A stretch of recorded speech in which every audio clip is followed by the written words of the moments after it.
بسم اللہ الرحمن الرحیم اللہم انفعنا بما علمتنا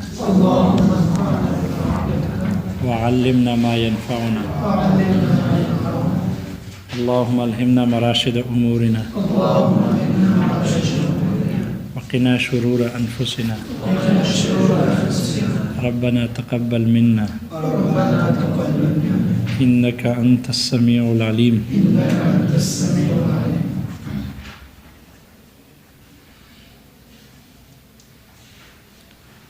جن لوگوں پر اجماع منعقد ہوتا ہے ان میں اختلاف ہے کہ آیا اجماع کے اہل کون سے ہیں. پہلا قول داؤد ظاہری اور اس کی ایک جماعت کا، اور امام احمد ابن حنبل رحمہ اللہ کی بھی ایک قول ہے، اور علامہ ابن عربی کا بھی یہی قول ہے کہ اجماع صرف صحابہ کا حجت ہے اور کسی کا اجماع حجت نہیں ہے. ان حضرات کے دلائل 3 دلائل ہیں. پہلی دلیل یہ کتاب اللہ سے استدلال کرتے ہیں کہ دیکھو کتاب اللہ میں اللہ نے حضرات صحابہ کے بارے میں فرمایا کنتم خیر امۃ اخرجت للناس، تو اس کے مخاطب اول چونکہ حضرات صحابہ ہے ان کو خیر امت کہا گیا. اسی طرح وَكَذَلِكَ جَعَلْنَاكُمْ أُمَّةً وَسَطًا، اس کے مخاطب اول حضرات صحابہ ہے اور انہی کو امت وسط یعنی عدل کہا گیا. امتاً وسطاً یعنی عدل ہے، اور جو عادل ہے وہ اس میں جھوٹ کی کا احتمال نہیں، اس لیے ان کا قول بھی حجت ہوگا اور ان کا اجماع بھی حجت ہوگا اور کسی اور کا اجماع حجت نہیں، اس لیے کہ ان آیاتوں کے مخاطب اول حضرات صحابہ ہیں. لہذا جو اس وقت موجود ہوں گے انہی کی تعریف کی گئی ان آیات میں، اس لیے جو ان آیات کے وقت موجود ہوں گے تو انہی کا اجماع حجت ہوگا، اور باقی مجتہدین صحابہ کے علاوہ حضرات چونکہ ان آیات کے وقت موجود نہیں تھے، معدوم تھے، اس لیے ان کا اجماع بھی حجت نہیں ہوگا.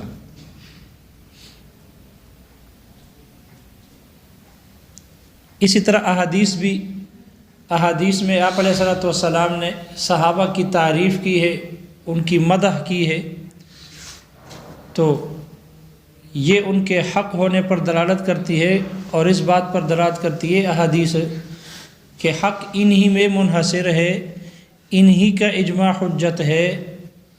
اور یہ دوسروں کا اجماع حجت نہیں. یہ آپ علیہ الصلوۃ والسلام نے جو صحابہ کی تعریف کی ہے یہ صحابہ ہی کو اجماع کے ساتھ خاص کرنے والی ہے. تیسری دلیل یہ دی ہے کہ صحابہ کے زمانے میں اجماع کا ہونا ممکن تھا، تمام اقوال سے ہر ایک کے فتوے سے واقفیت ممکن تھی، اس لیے کہ ایک ہی علاقے میں تھے، سب ایک ساتھ تھے، اس لیے وہاں اجماع سے واقفیت کا حاصل کرنا ممکن ہے، اجماع سے باخبر رہنا ممکن تھا کیونکہ سارے ایک ہی علاقے میں تھے. لیکن حضرات صحابہ کے بعد پھر یہ حضرات صحابہ بعد میں پھیل گئے مشرق مغرب شمال جنوب کو، اس لیے اس کے بعد تابعین اور تبع تابعین کے زمانے میں تو پھر مجتہدین شرقاً غرباً چلے گئے، اس لیے یہ سارے علاقوں میں ان کے اقوال کو جمع کر لینا، اور پھر خاص طور پر کوئی جب نیا مسئلہ درپیش ہو ان میں حضرات مجتہدین کی کیا رائے ہے اس پر واقف ہونا بہت ہی مشکل ہے. اس لیے یہ حضرات کہتے ہیں یہ ناممکن ہے. جب ناممکن ہے تو پھر اجماع صرف صحابہ کا ہی ہوگا کیونکہ یہ سارے ایک ہی علاقے میں اس وقت موجود تھے، تو انہی کا اجماع حجت ہوگا. باقی مجتہدین جب تابعین اور تبع تابعین کے زمانے میں حضرات پھیل گئے اور اب مشرق مغرب کے علماء کے شمال اور جنوب کے علماء کے اقوال کا جمع کر لینا، ان سے واقفیت حاصل کرنا یہ ناممکن ہے. اس لیے ہم اس کے بارے میں نہیں کہہ سکتے کہ ان کی اجماع حجت ہے، کیونکہ جمع ہو نہیں سکتے. تو اجماع کیسے ہوگا؟ واقفیت ہوگی کہ انہوں نے مشرق والوں نے یہ فتویٰ دیا ہے تو پھر مغرب والے اس پر غور و فکر کرے کہ یہ فتویٰ ٹھیک ہے یا نہیں، پھر ان کا بھی اس پر اتفاق ہو، پھر شمالاً اور جنوباً والے حضرات، تو اول تو یہ فتویٰ ان کے پاس جا نہیں سکتا دور ہونے کی وجہ سے، اس وجہ سے اجماع نہیں ہو سکتا۔ اجماع ہوگا تو صرف صحابہ کا ہوگا، کیونکہ یہ سارے حضرات ایک ہی علاقے میں اور اکٹھے تھے، اس لیے ان کا اجماع، ان کے اقوال تو منضبط اور جمع ہو سکتے ہیں لیکن باقی حضرات کے نہیں ہو سکتے، اس لیے صحابہ ہی کا اجماع حجت ہے، دوسروں کا اجماع حجت نہیں۔ شارح اس کا جواب دے رہے ہیں کہ یہ کہنا کہ یہ آیتوں کے مخاطب سب سے پہلے صحابہ ہیں اور اس لیے انہی کا اجماع حجت ہے، دوسروں کا نہیں، شارح کہتے ہیں کہ یہ بات تسلیم نہیں، اس لیے کہ اگر یہ بات مان لی جائے کہ ان آیتوں کے مخاطب اول صرف صحابہ ہے اور اس لیے انہی کا اجماع حجت ہے، تو جو حضرات صحابہ ان آیات کے نزول کے بعد ان کی وفات ہوئی تو پھر تو صحابہ کا اجماع حجت نہ ہوا نا۔ اگر صحابہ بعد میں کسی مسئلے پر اجماع کرتے تو ان کی اجماع حجت نہیں ہونا چاہیے، کیوں؟ اس لیے کہ آیت کے نزول کے وقت جو صحابہ حیات تھے اس کے بعد ان کی وفات کے بعد تو پھر اگر صحابہ کسی اور مسئلے پر اجماع کرتے تو اجماع حجت نہیں ہونی چاہیے، اس لیے کہ جو مخاطب تھے ان میں سے بعض وفات پانے کی وجہ سے ابھی موجود نہیں ہے، معدوم ہو گئے، جب معدوم ہو گئے، موجود نہ رہے تو پھر ان کے علاوہ صحابہ کا بھی اجماع حجت نہیں ہونا چاہیے، کیونکہ جو سب سے پہلے ان کے مخاطب تھے ان میں سے بعض حضرات موجود نہیں، تو جب سب موجود نہیں ہیں تو اجماع بھی حجت نہیں ہونی چاہیے۔ پھر صحابہ ہی میں سے جو حضرات ان آیت کے نزول کے بعد ایمان لائے ہیں تو وہ بھی تو حضرات صحابہ ہیں، ان کے بھی اجماع حجت نہیں ہونا چاہیے، کیونکہ ان آیتوں کے نزول کے وقت وہ مخاطب نہیں تھے، وہ موجود نہیں تھے، تو آپ تو کہتے ہو کہ صرف صحابہ ہی کا اجماع حجت ہے،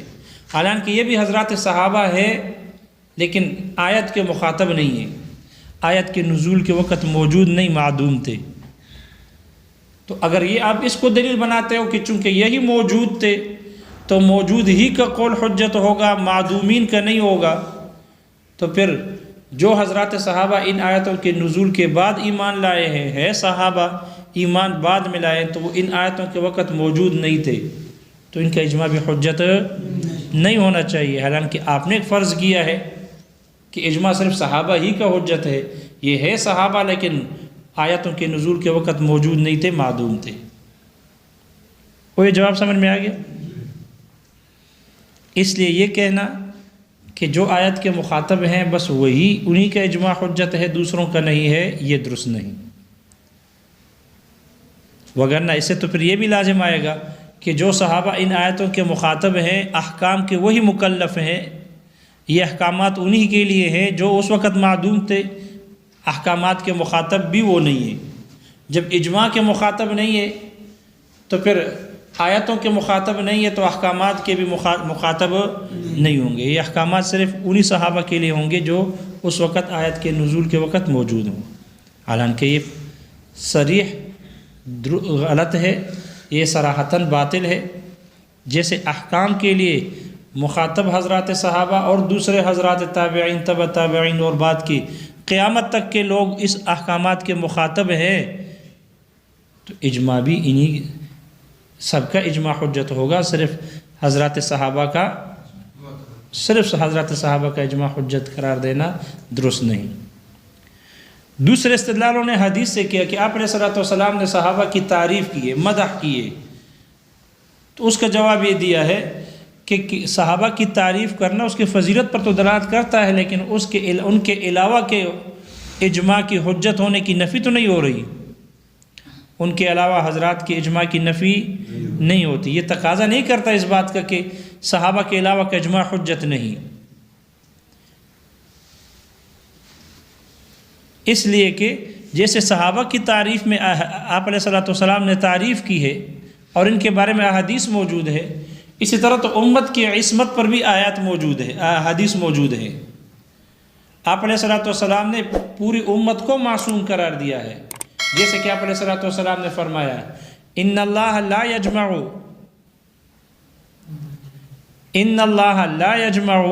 امت محمد علی ضلالۃ، اللہ تعالیٰ نبی علیہ السلام کی امت کو گمراہی پر جمع نہیں کرے گا۔ تو دیکھو یہاں مجموعی طور پر امت معصوم ہے، امت کی فضیلت میں روایتیں موجود ہے، ید اللہ علی الجماع فمن شذ شذ فی النار، تو مجموعی طور پر امت بھی معصوم ہے، امت کی بھی تعریف کی گئی ہے، لہذا یہ کہنا کہ صحابہ کی تعریف کی گئی ہے اس لیے صحابہ کا قول ہی حجت ہوگا دوسروں کا نہیں، یہ بات درست نہیں، اس لیے کہ جو اجماع کی حجیت پر جو آیات اور جو احادیث دلالت کرتی ہیں وہ عام ہے، وہ کسی خاص جماعت خاص لوگوں کے ساتھ مخصوص نہیں بلکہ عام ہے، سب کو شامل ہے۔ تیسری دلیل انہوں نے دی ہے کہ یہاں صحابہ چونکہ صحابہ کے زمانے میں سب ایک ساتھ ایک علاقے میں تھے تو ان کے اقوال کا جمع کرنا ممکن تھا، ہر ایک کے لیے دوسرے کے اقوال سے واقفیت ممکن تھی، لہذا اگر ایک کا فتویٰ دوسرے کو پہنچ جاتا تو وہ اس پر سوچ و بچار کر کے اگر اس کی بھی یہی رائے ہوتی اس کے ساتھ اتفاق کر لیتا۔ باقی پھر بعد میں چونکہ حضرات صحابہ بھی پھیل گئے، مشرق اور مغرب کو چلے گئے، شمال اور جنوب کو چلے گئے، اس لیے ان کے پھر فتاویٰ تابعین و تبع تابعین اور مجتہدین کے اقوال کا ضبط کرنا دوری ہونے کی وجہ سے اب ممکن نہیں، یہ بات بھی درست نہیں، اس لیے کہ ممکن ہے، ٹھیک ہے مشکل تو ہے لیکن ناممکن نہیں ہے، اس لیے جو تلاش کرے تحقیق کرے اس کے لیے کوئی مشکل نہیں، خاص طور پر آج کل کے زمانے میں کہ جب کہ دنیا ایک گاؤں جیسی بن گئی، ایک محلے جیسی بن گئی ہے۔ دوسرا قول ہے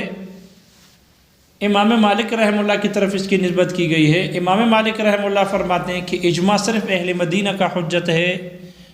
جو اہل مدینہ نہیں ہے ان کا اجماع بھی حجت نہیں ہے۔ یہ حضرت استدلال کرتے ہیں آپ علیہ الصلوۃ والسلام کے فرمان سے کہ آپ علیہ الصلوۃ والسلام نے مدینہ منورہ کے بارے میں فرمایا کہ انما المدینۃ، یہ جو مدینہ منورہ ہے، ان المدینۃ کالکیری، مدینہ منورہ یہ لوہار کی بٹی جیسی ہے، تنفی خبثھا، یہ میل کچیل کو، خباثت کو، گندگی کو دور کرتی ہے۔ تو خطا بھی تو گندگی ہے، خطا بھی خبث ہے، معلوم ہوا جب مدینہ منورہ یہ میل کچیل کو دور کرتی ہے، خطا کو خبث کو دور کرتی ہے، جیسے لوہار کی بٹی لوہے سے زنگ کو دور کرتا ہے تو اسی طرح یہ بھی دور کرتی ہے، تو خطا بھی تو ایک خبث ہے، لہذا معلوم ہوا اگر مدینہ والے کسی مسئلے پر اتفاق کر لے تو ان میں خطا نہیں ہوگی، کیونکہ ان المدینۃ تنفی خبثھا، لہذا یہ مدینہ منورہ کے بارے میں فرمایا، دوسرے علاقوں کے بارے میں نہیں فرمایا۔ معلوم ہوا دوسرے علاقے والے کے کسی مسئلے پر جمع ہو خطا کا امکان ہے وہاں پر، لیکن اہل مدینہ والوں سے چونکہ خبث کو خطا کو دور کیا گیا، معلوم ہوا ان کا اتفاق اور اجماع حجت ہے، اس میں خطا نہیں، اس لیے انہی کا قول حجت ہوگا، انہی کا اجماع حجت ہوگا، دوسروں کا نہیں۔ اور اس وجہ سے بھی کہ یہ جو مدینہ منورہ ہے یہ آپ علیہ الصلوۃ والسلام کا دارالہجرت ہے، آپ نے اسی کی طرف ہجرت کی ہے، مہبت وحی ہے، یہاں وحی نازل ہوئی، اور مدفن نبی ہے، آپ علیہ الصلوۃ والسلام کا مدفن ہے، یہاں آپ کی تدفین ہوئی، صحابہ کا مجمع یہاں موجود تھا، دارالعلم تھا، تو اتنے فضائل ہیں مدینہ منورہ کے کہ جو اس بات پر دلالت کرتے ہیں کہ یہ مدینہ والوں ہی کے اجماع حجت ہے، دوسروں کا حجت نہیں ہے، یہ انہی کے ساتھ خاص کرتے ہیں اجماع کی حجیت کو کہ اجماع انہی کا حجت ہے، کسی اور کا نہیں ہے۔ اس کا جواب دیا ہے شارح نے کہ یہ کہنا کہ آپ علیہ الصلوۃ والسلام نے مدینہ منورہ کے بارے میں فرمایا، ٹھیک ہے فرمایا ہے، یہ مدینہ منورہ اور اہل مدینہ کی فضیلت پر تو دلالت کرتی ہے، یہ آیات، یہ احادیث، یہ روایات مدینہ منورہ اور اہل مدینہ کے فضیلت پر تو دلالت کرتی ہے، لیکن اس پر دلالت نہیں ہو رہی کہ صرف انہی کا قول حجت ہے اور دوسروں کا قول حجت نہیں۔ ان کی تعریف کرنا، ان کی فضیلت، یہ دلالت تقاضا نہیں کرتی کہ کسی اور کے لیے فضیلت ثابت نہ ہو، بلکہ اوروں کے لیے بھی فضیلت ثابت ہے، اور ان کی تعریف کرنے سے یہ لازم نہیں آتا کہ ان کا قول حجت ہے اور کسی اور کا قول حجت نہیں ہے۔ جیسے فضیلت مدینہ منورہ کی ہے، اسی طرح فضیلت مکہ مکرمہ کی بھی ہے۔ وہاں بیت اللہ ہے، مقام ابراہیم ہے، حجر اسود ہے، زمزم ہے، صفا مروہ ہے، مولد النبی ہے، وہ مولد اسماعیل علی نبینا وعلیہ الصلاۃ والسلام، تو ان کی بھی فضیلت ہے، ان کے بارے میں بھی روایتیں موجود ہے۔ لہذا یہ اس بات پر دلالت نہیں کرتی کہ پھر اجماع صرف اہل مکہ کا ہی ہے، دوسروں کا حجت نہیں۔ فضیلت مقام کی اور شے ہے، اہل مدینہ اہل مکہ کی فضیلت اور شے ہے، اجماع اور شے ہے۔ اجماع کے حجت ہونے کے لیے مجتہد کا ہونا ضروری ہے، ذہن کا اچھا ہونا ضروری ہے۔ اجماع کا اس سے کوئی تعلق نہیں ہے کہ یہ مکی ہے یا مدنی ہے، کوفی ہے یا بصری ہے۔ اجماع کی حجیت ہونے کے لیے مکان دون مکان اس کی کوئی اہمیت نہیں ہے، جس جگہ کا بھی ہو، لیکن ہو مجتہد ہے۔ اس لیے کہ اجماع کے بارے میں وارد ہونے والی جو روایات ہے اور جو آیات ہیں وہ عام ہے، وہ کسی مکان کے ساتھ خاص نہیں ہے، کسی خاص لوگوں کے ساتھ مختص نہیں ہے، بلکہ وہ عام ہے۔ جب عام ہے تو انہی کا اعتبار ہوگا، نہ کہ خاص لوگوں کا، خاص علاقے والوں کا۔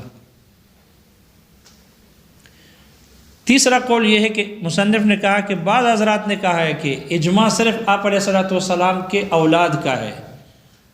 اس کے علاوہ کا اجماع حجت نہیں، اور اس کے قائل یہ زیدیہ ہے شیعوں میں، اور روافظ میں سے امامیہ ہے، روافظ میں سے امامیہ فرقہ امامیہ ہے، اور شیعوں میں سے زیدیہ ہے۔ یہ کہتے ہیں کہ اجماع صرف آپ علیہ الصلوۃ والسلام کے گھر والوں کا ہے، آپ کے رشتہ داروں کا ہے، اہل بیت کا اجماع حجت ہے، دوسروں کا نہیں۔ اور یہ استدلال کرتے ہیں، کتاب اللہ سے بھی استدلال کرتے ہیں۔ کتاب اللہ میں اللہ تعالیٰ نے فرمایا ان کے بارے میں، انما یرید اللہ لیذھب عنکم الرجس اہل البیت، اللہ چاہتا ہے کہ تم سے رجس کو دور کر دے، اہل البیت، یا اہل البیت، اے اہل بیت، وَيُطَهِّرَكُمْ تَطْهِيرًا، اور تمہیں مکمل طور پر پاک کر دے۔ خطابی رجس سے، خطابی کیا ہے؟ گندگی ہے رجس سے، لہذا معلوم ہوا کہ اللہ نے اہل بیت والوں سے خطا کو دور کیا، اللہ نے ان سے کیا کر دیا؟ خطا کو دور کیا۔ معلوم ہوا اگر یہ کسی قول پر متفق ہو جائے تو ان سے خطا نہیں ہوگی، یہ معصوم ہے، یہ کیا ہوں گے؟ معصوم۔ اور جب معصوم ہے تو معصومین کے اتفاق، اس میں خطا کا احتمال نہیں، اس لیے ان کا قول حجت ہے۔ دوسروں کے بارے میں آپ نے یہ اللہ تعالیٰ نے نہیں فرمایا، اس لیے دوسرے معصوم نہیں، اس لیے ان کے اجماع میں خطا کا امکان ہے، اس لیے ان کا اجماع حجت نہیں، لیکن اہل بیت کا اجماع حجت ہے، اہل بیت کا اجماع حجت ہے۔ ہمارے ساتھ رہو۔